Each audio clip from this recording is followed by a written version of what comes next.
So, the next thing I want to talk about is this weird notion that the poor should be taxed more.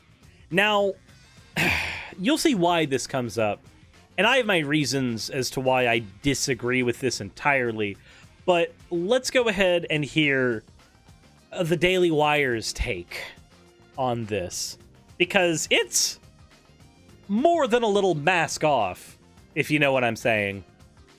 I was screaming at the television when he's talking about taxes, because what he is saying is so obviously asinine. When he says that rich people don't pay their fair share in this country, that is just an abject, disgusting lie. It is a lie. Okay, so he says it's an abject, disgusting lie, and yet we have examples of, say, Amazon not paying any taxes. And now I understand that the reason that they didn't is because they are paying a lot of their money into research and development and stuff like that, but that still doesn't mean that that's okay. It just means that they have a legal loophole they can utilize. But if you're gonna talk about rich people paying their taxes, pre-Elon Musk, the richest guy was Bezos, and he didn't have to pay him. But okay, Ben. Top 10% of income earners in this country pay all net taxes, not some of the net taxes, all of the net taxes, because net taxes are defined as what you pay into the government minus what you get back from the government. So if you get back from the government more than you paid in, this means that you were not a person who paid net taxes into the government. Only the people at the top of the spectrum are paying net taxes in this country. All of the net taxes in this country. Yeah. When he says they're not paying their fair share, the only thing he means by they're not paying their fair share is it should be nearly all of your income goes to the federal government.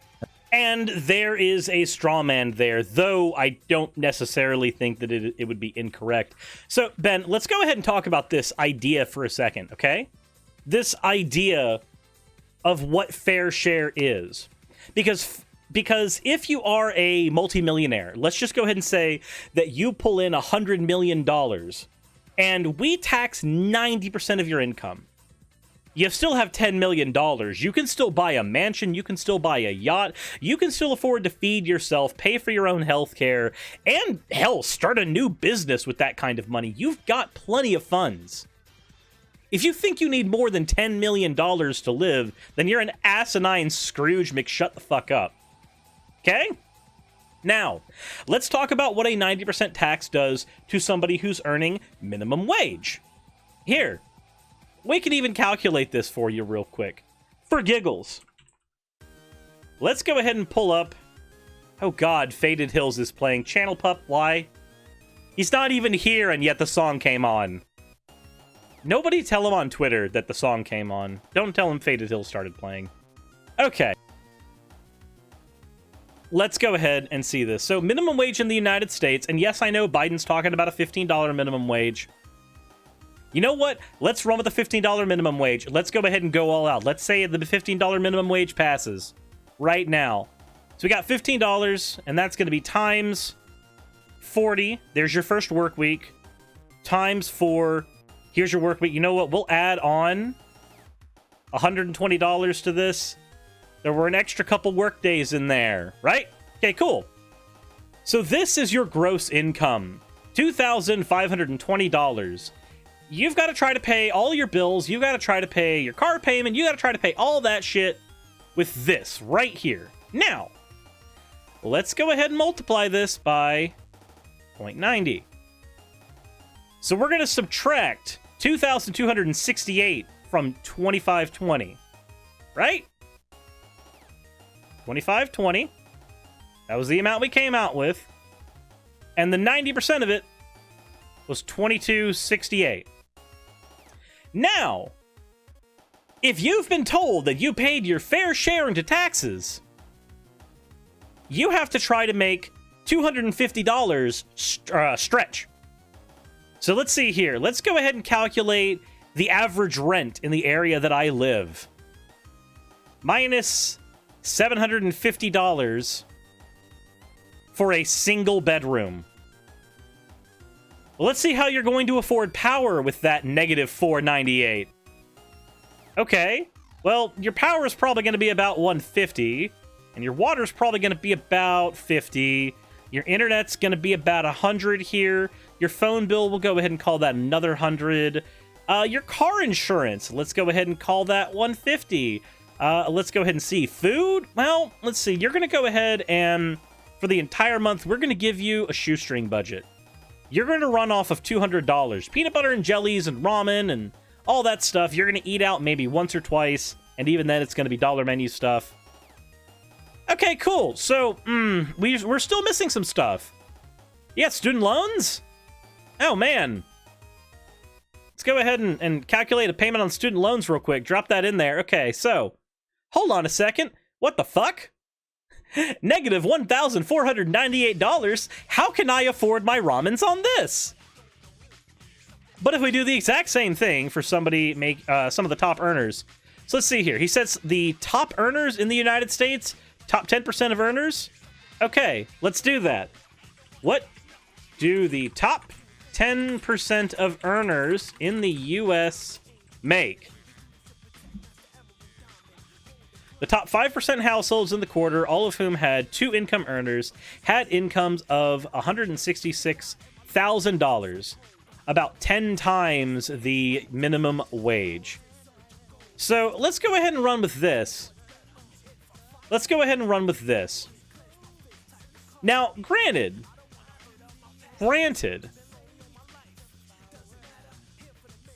this is still going to be hard. But we can go ahead and say a 90% tax for giggles. So if you have 160,000 here, right? And we're going to go ahead and just multiply that by 0.10. We're just going to get our rough number right here. Boom. All right, so this is what you make after a 90% tax. 16,000. 16,000 a year. Well, I'm curious. 16,000 a year. If we divide that by 52, this person's making $319 a week. Well, hold on. That just looks like fucking minimum wage. That just looks like it's still over current minimum wage. Wing the Ultimate Nug. I understand that taxes are bracketed. I understand that. I 110 completely understand that. This is called a reductio ad absurdum. We are taking away the idea of the bracket, which is how things work in reality, and we are taking Ben Shapiro's statement as an extreme statement to show how ludicrous it is when you actually take it to its logical extreme.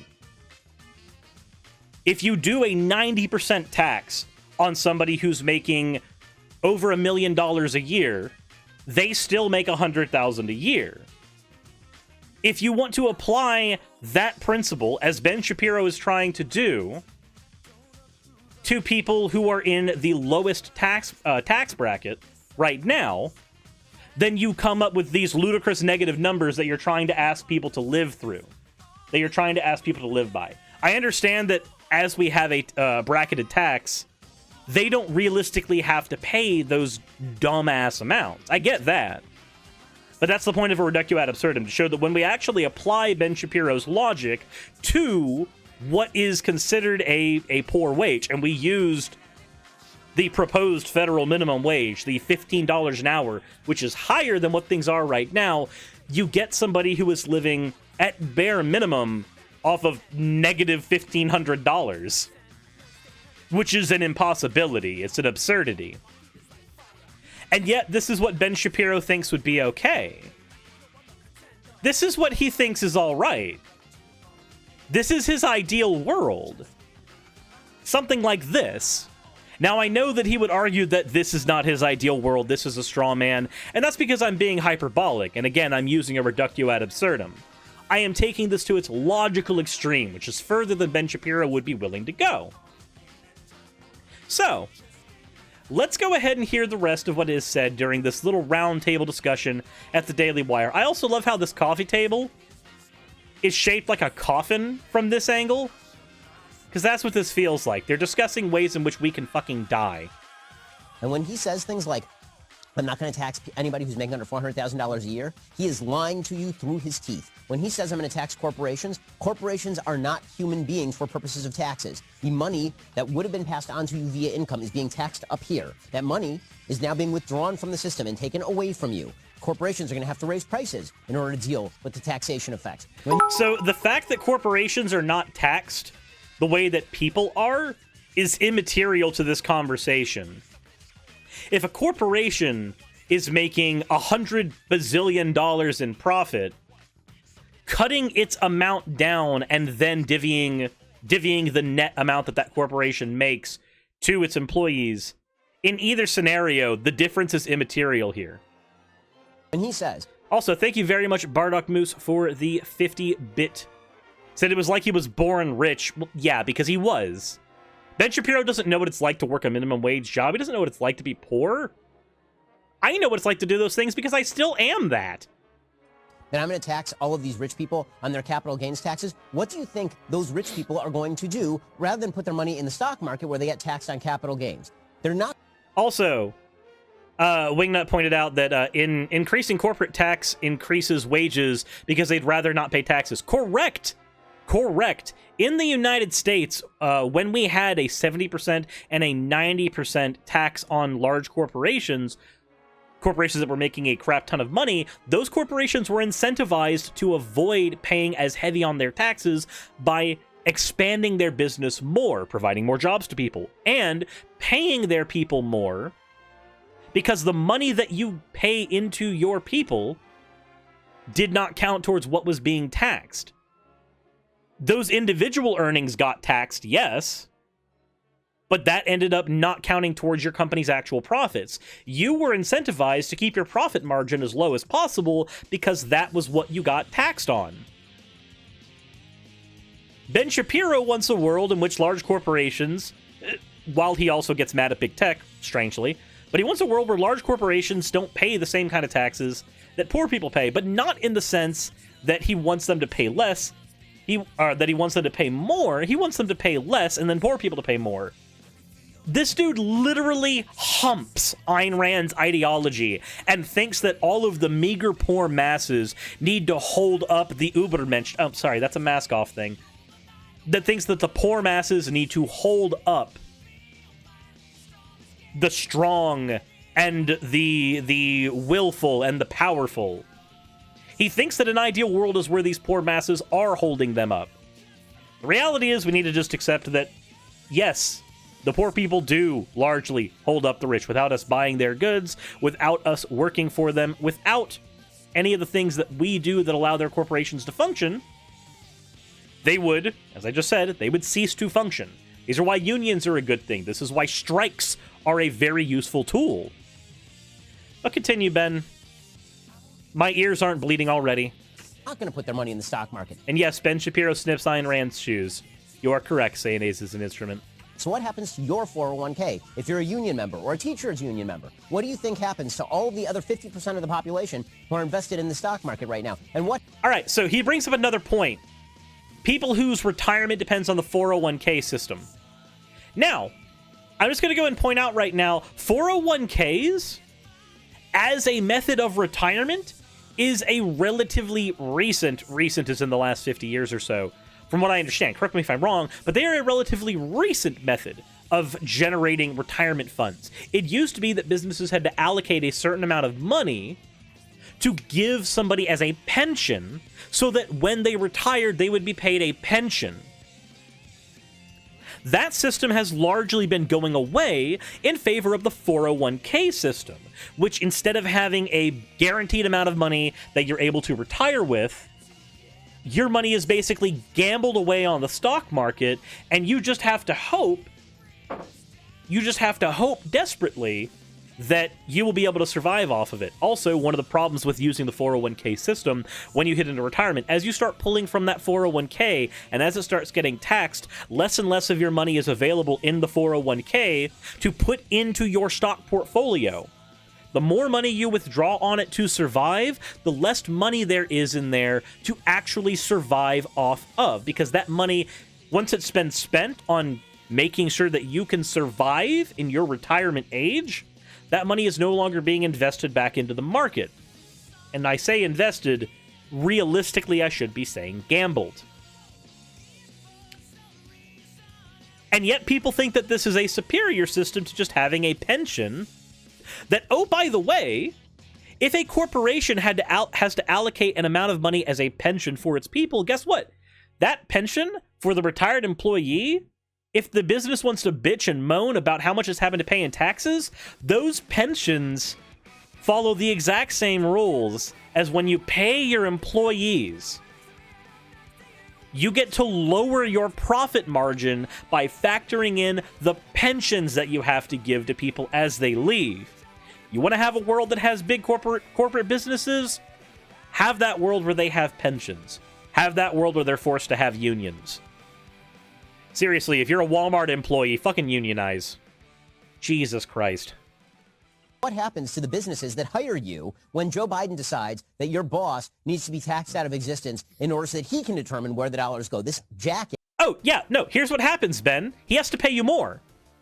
If you're a business that let's say you made $100,000 in profit there, that's after the CEO got paid, that's after everybody got paid. There's $100 in profit sitting there right now, and that $100,000 is going to be trickled away via taxes. You are incentivized to make a choice. Do you trickle that away in taxes, or do you put that back into your company? You can put it back into your company, like with Amazon, what they did is they did it into R&D. I still don't think it was 100% okay the way they did it, but you're forced to reinvest that money back into your company. That doesn't get you taxed out of existence, Ben. You know who gets taxed out of existence? Businesses that are just starting out. Entrepreneurs get taxed out of existence. I, as a YouTuber making poverty wages, had to pay a lump sum of several $1,000s for my taxes, of which I still have not been able to pay because, well, we've got issues like our own healthcare to deal with, which also are not taken care of by the United States government. While other first world countries get to enjoy their healthcare. Ben, do you... I know what this is. It's Ben signaling to his audience. Because that's what he does. But it's seriously disgusting to hear him signal to his audience. Yes, who's never created a single job in his entire life. The people who don't pay their fair share in this country are the poor. We need to raise taxes on the poor. I'm not joking. I'm not joking. The poor... And there it is. There it is, right there. We'll play it again for the people who didn't catch it. In this country are the poor. We need to raise taxes on the poor. People who don't pay their fair share in this country are the poor. Single job in his entire life. The people who don't pay their fair share in this country are the poor. We need to raise taxes on the poor. I'm not joking. I'm not joking. The poor in this country pay zero. The lower middle class in this country pay net zero. So we have a group of people who pay no taxes, a group of people who pay no net taxes, a group of people who pay all the net taxes. And his argument is that it's category 3 who don't pay their fair share. Fair share means your percentage of taxes. We've determined that No, no, the fuck it doesn't. Don't even. No, you just put in a straw man argument. When someone says fair share, that does not mean your fair share percentage. The percentage part you shot in there. For me, if a corporation is making billions of dollars, their fair share is going to be larger than other people's. Granted, as a socialist, my position is going to be their fair share is going to be higher, largely because even though, yes, you can make the argument that they are a job creator, they also happen to be in an antagonistic relationship with their workers. Places like Walmart are not just job providers in a purely beneficial sense. They are also parasites. They require their people to work at nigh starvation wages to keep the company afloat with the profits that it has. You can't just say that a business provides jobs and therefore it's doing its part. As a result, there are two options. Either that business paying its people more, which if they are taxed higher, they would be incentivized to do, or they can get taxed higher so that we can take that money that is taken away in those taxes and use it for social programs to help keep the people who are, in a very fucking Randian sense, keeping that company afloat. We get to use those taxes to keep a company afloat. Because if somebody is working and they cannot support themselves at your job, they are going to be outputting out suboptimal work. But if you can use things like food stamps or that really nasty word that Republicans really hate, universal basic income, so that people can have a base standard of living, they put out more optimal work. Turns out people work harder and better when they're happy and taken care of. Not when they are constantly stressed about whether or not they're going to be fired the next day. But go on, continue making me lose hope in the human race. Of taxes. The only fair taxing system is one in which everyone pays. Okay, yes. The only fair taxing system is one in which everyone pays. Except, in what way are they paying? Are the workers having to pay by breaking their backs and sacrificing their health? As they do right now? Or are the CEOs paying by sitting up top and twiddling their fucking thumbs?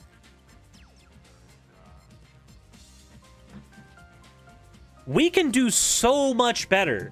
And no, Olvin, I'm not accepting the doomer pill. Because my argument is going to be that we can do so much better than this. We can do infinitely better than this. We can start by advocating for things like universal basic income, so that people can at least have a bog standard of living as a baseline. Especially because several of these jobs are being taken away by automation anyway. We can start by advocating for better workers' rights, being proper freaking socialists. And I understand there's a whole drama happening right now over socialists are violent and blah, blah, blah, blah, blah. Yeah, there are violent socialists. They don't speak for me. Shut the heck up. I understand that there are people who are problematic that are socialists. There are people who call themselves socialists who are assholes, like freaking tankies. I want workers to have rights. We need more co-ops. We need more unions. Eventually, I would like us to have a democratized workplace. But until that point, I am willing to accept band-aids. I'm willing to accept basic income. I'm willing to accept more co-ops. I'm willing to accept more unions. I'm willing to accept these things right now.